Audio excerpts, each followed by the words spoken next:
빠르게 발전하는 과학기술. 여러분이 상상하는 미래의 모습은 어떤 모습인가요? 날로 새로운 인공지능과 로봇이 개발되는 가운데 우리 지역에서는 로봇 제어 계측 분야 전문 인력을 양성하는 기관이 있습니다. 오늘 이슈피플에서는 창원대학교 메카트로닉스 대학 전기전자 제어공학부 조철우 교수와 함께 이야기 나눠보겠습니다. 네, 교수님 안녕하세요. 네, 안녕하세요. 네, 먼저 우리 시청자분들께 인사 부탁드립니다. 안녕하세요. 저는 창원대학교 전기전자 제어공학부 로봇 제어 계측 트랙 주임 교수를 맡고 있는 조철우입니다. 네. 확실히 로봇을 상대해서 그러신지 뭔가 움직임도 약간 로봇스럽다라는 느낌이 들었는데요. 자, 오늘 재미있는 이야기 기대해 보도록 하겠습니다. 먼저 첫 번째 질문인데요. 최근 미래 산업에서 로봇과 인공지능에 대한 어떤 관심이 많이 높아지고 있습니다. 그리고 실질적으로 좀 우리 생활에 많이 이제 밀접해지고 있다라고 볼 수가 있겠는데요. 현재 로봇이 우리 생활에 어떤 영향을 미치고 있나요? 네. 인간의 로봇에 대한 관심은 어제 오늘 일이 아니고요. 네. 옛날부터 만화나 영화 등을 통해서 꿈꾸었던 대상으로, 꿈의 대상으로 로봇이 존재했습니다. 근데 요즘 와서는 그게 이제 거의 실제 생활에 다가오고 있는 시대가 된 거죠. 맞습니다. 그래서 최근에 알파고라든가 4차 산업혁명이 사회 화두가 되어서 부각되면서 다시 로봇에 대한 관심이 부쩍 늘어가고 있습니다. 네. 로봇은 크게 보면 하나의 분야가 아니고 여러 가지 분야가 같이 복합된 시스템입니다. 네. 그리고 초창기에는 로봇의 역할이 생산 현장을 자동화하는 데 사용되고 또 위험한 분야에서 사람이 하기 힘든 일을 도와준다든가 하는 인간의 힘을 보완해주는 그런 역할의 존재였다면 최근에는 전시장에서 안내 도우미로도 활용하기도 하고 보건 의료 분야에서 치료나 수술을 도와주거나 하기도 하고 장애가 있는 분들을 도와주는 것도 하고 심지어는 요즘 뭐 지능형 자동차 아니면 예술 분야에서 뭐 무용, 미술, 연극 이런 쪽에도 로봇이 활용이 되고 있습니다. 네.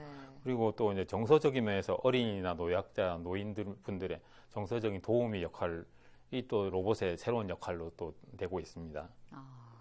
이 예술 분야에서 로봇 사용이 있다고 생각은 하지도 못했는데. 그렇죠.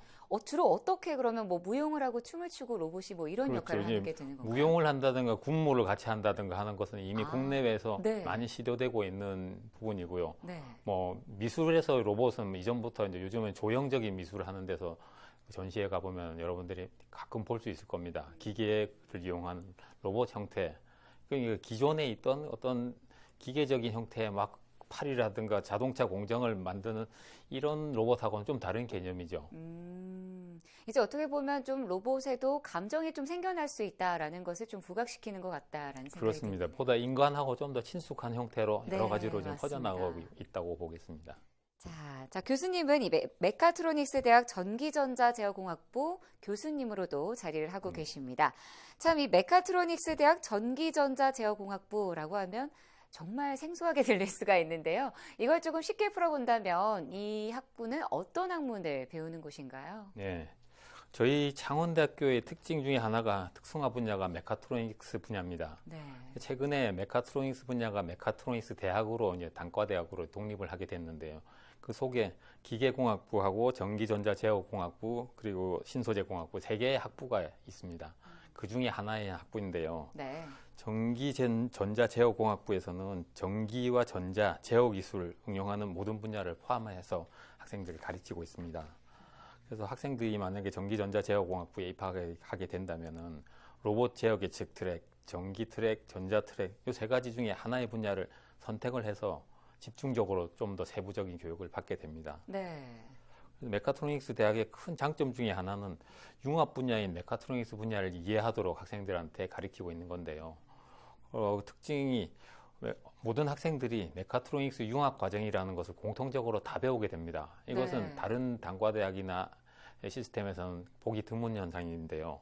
이것 때문에 이제 만약에 우리가 전기전자제어공학부로 입학을 하더라도 기계 분야, 신소재 분야 이런 부분의 기초적인 지식을 알고 나갈 수 있기 때문에 타 대학 유사 전공에 비교해서는 인접 분야를 같이 이해할 수 있다는 것이 큰 장점이라 하겠습니다.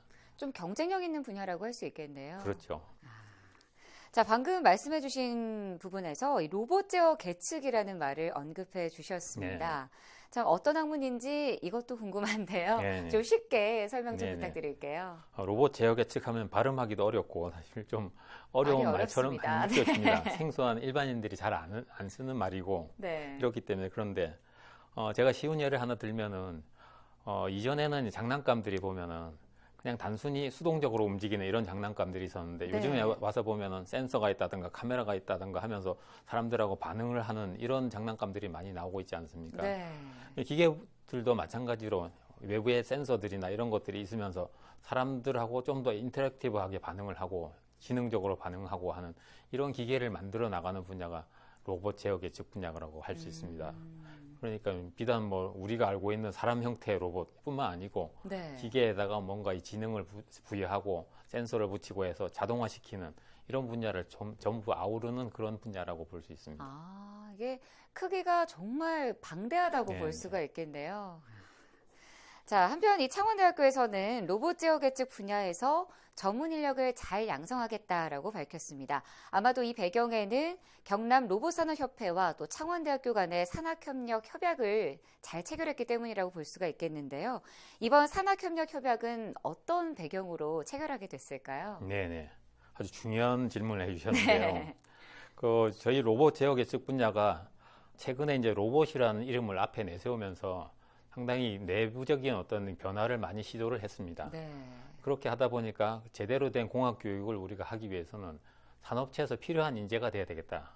교육을 했는데 졸업했는데 산업체에서 필요로 하지 않으면 아무 소용이 없지 않습니까? 그렇죠. 네. 그래서 기본적으로 이제 산업체에서 필요한 요소가 무엇인가를 우리 교육 과정에 많이 반영을 하려고 노력하는 와중에 저희 마침 그 경남 지역의 로봇 산업에서 아주 중추적인 역할을 하고 계시는 업체들의 모임인 경남 로봇 산업협회하고 네.